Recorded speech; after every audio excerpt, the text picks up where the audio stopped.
Hey everybody, welcome back.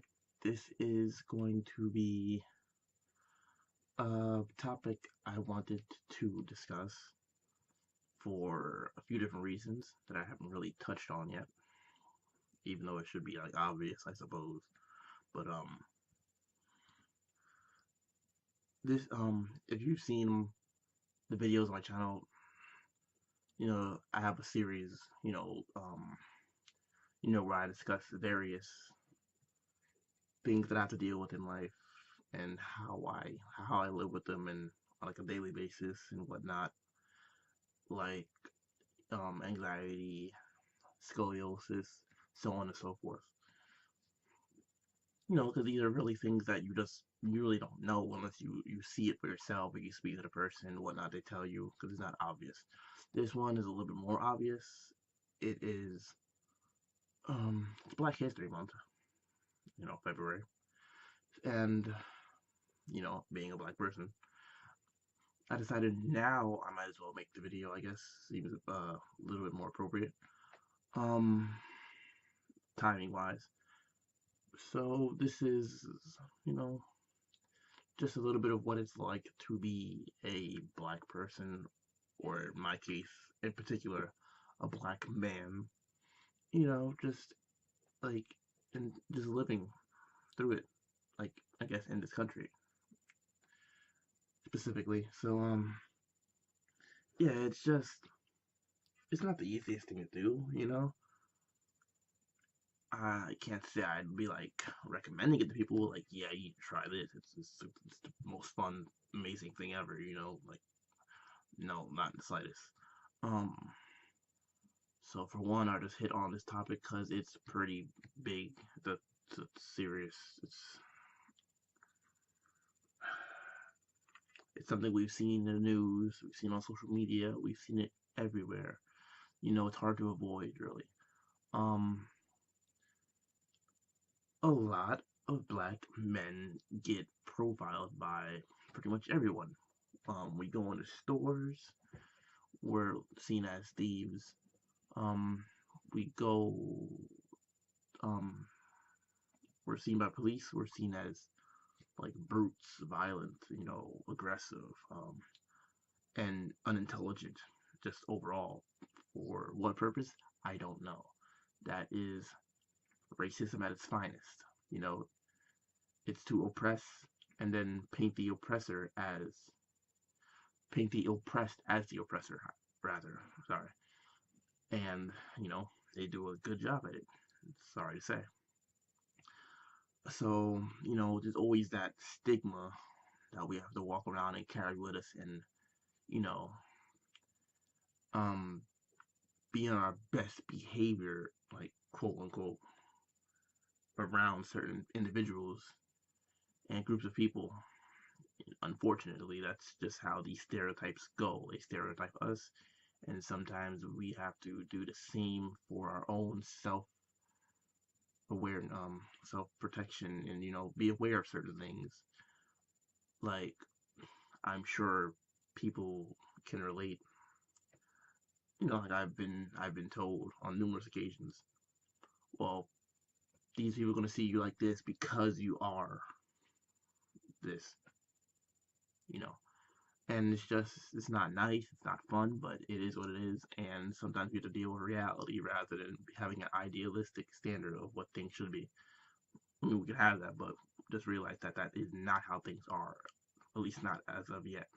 Maybe one day we're living in a more utopian society where things will be more fair and just for people regardless of skin tone and ethnic background and culture and physical appearance, features, and everything else. But that's not right now. Um, so another thing, you know, growing up, you know, I had got to deal with being a black kid in a mostly non-black area. You know, there wasn't many other people like me. You know, it was a mostly white or Hispanic neighborhood or other. And kind of always felt out of place, and it was weird. Even though people typically would consider me like light skinned and everything, which, you know, yeah, sure, but I still am what I am, and it's different than what the majority of my surroundings was, which was always kind of like, I guess maybe as a kid it wasn't as easily noticed or something I paid attention to, but reaching adulthood and noticing certain things and how people would say things and how I've seen and heard, you know, looks and you know how it goes. Certain things that are a little more subtle that you don't catch on to as a child, but you look back and you think, oh yeah, maybe that was, you know, like that. So it's just it didn't make it easy by any means.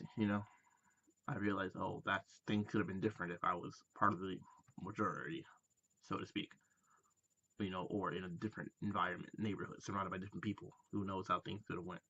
But that's neither here nor there. That's just another part of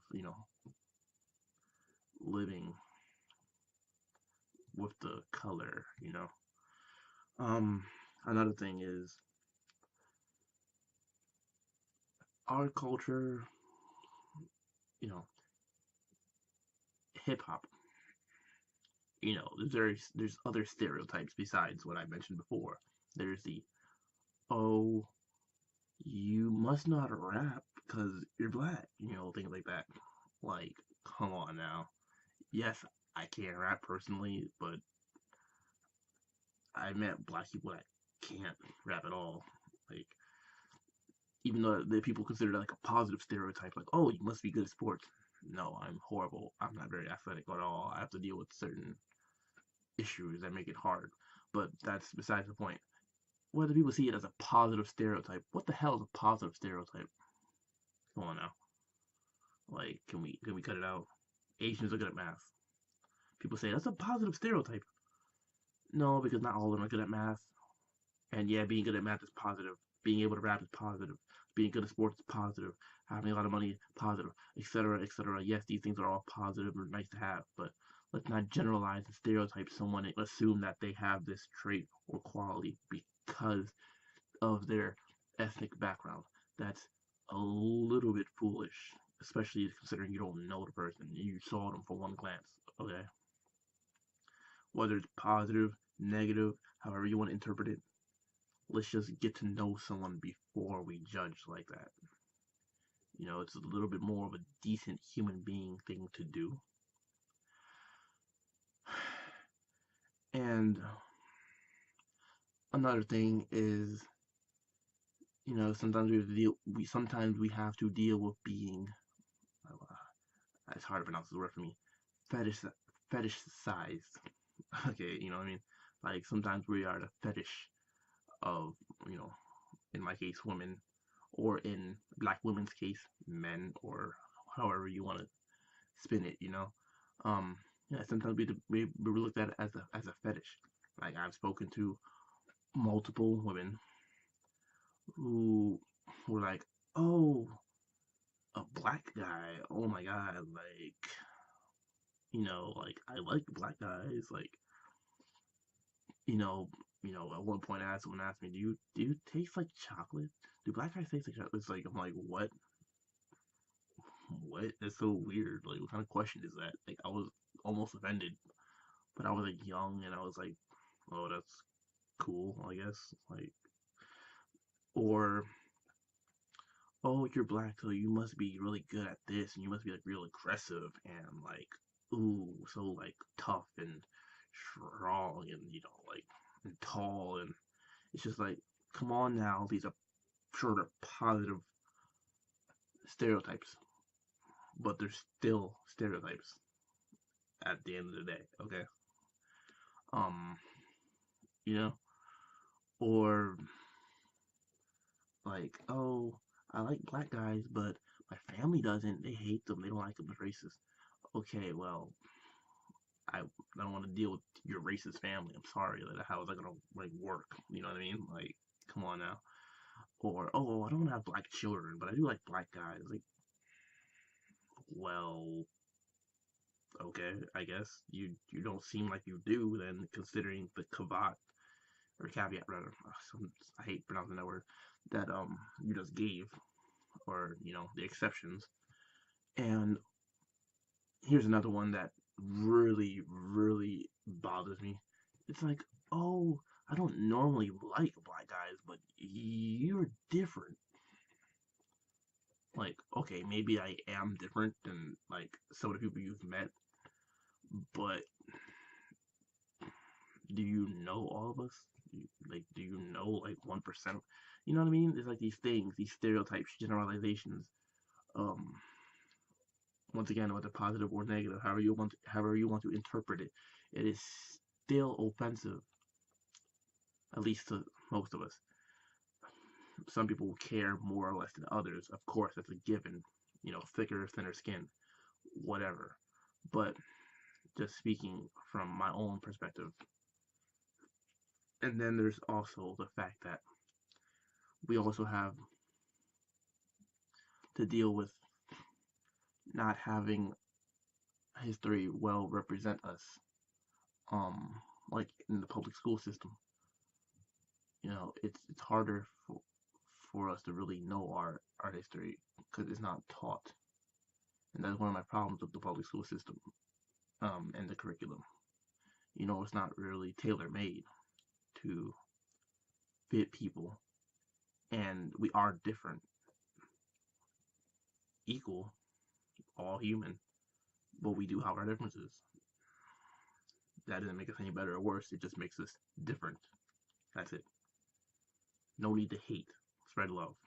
Okay? Accept our differences for what they are and move on. But I digress. Personally, I've had to deal with the name calling and the misunderstandings involved with just being a black male, and the stereotypes and the generalizations. Um, like, oh, your hair is nappy. That's one thing. Oh, look at my hair. Like, oh, like, afros. Oh, wait. And while we're on it, let's get into cultural appropriation. Here we go. Real quick. So people want to have traits that are typically associated with, you know, us. Well, um, like afros and things. Oh, I guess stereotypes: thicker lips, afro texture hair, um, you know, like for the women, like curvier bodies and whatnot, and it's just ridiculous. Like what some people will do. I don't think I need to name any, celebrities in particular, but we've seen some do some pretty weird things to their bodies, and in the past, we were looked upon as ugly or less than human because of these traits. But someone outside of the culture adapts these traits through science because it is not possible to just change your like features entirely because you're born certain ways, genetics, um, but they decide to adapt and change the things about themselves, and suddenly it is accepted. For example, let's take it back to the early 90s. Sir Mix-a-Lot. Um, you know, I like big butts and I cannot lie. Before then, curvier women were not really in style, so to speak. Since then, it's been a trend. And, they're taking pride in ourselves. But other people, you know, are trying to take that, and it's not right. Not that they Not that you shouldn't be allowed to change your body or however you see fit. That's your money, that's your body. That's between you and however you get it done. but it just is a little suspicious when suddenly it is now seen as a social normality rather than being seen as a negative trait or something to be demonized or seen as ugly or wrong or bad in any way. Does it not? And it happens pretty quick too, once the mainstream, if you want to call it that, attaches itself onto it. And yeah, these are the things that I deal with or think about um being me, a black man in this country. Now, there's so much more to me than that, but this is just one facet that I decided it was time to speak about. Like I said, it's Black History Month anyway. These things were on my mind. I think about them a lot, and I'm glad that you have spent a little bit of your time listening. And let me know what you think. So, thanks for watching. Stay tuned for more. And as always, feel free to comment if you have any questions. Subscribe to the channel if you have not done so already. Click that subscribe button and hit the thumbs up button if you liked it. And if you don't like it, something else there you probably will. So give it another chance, right?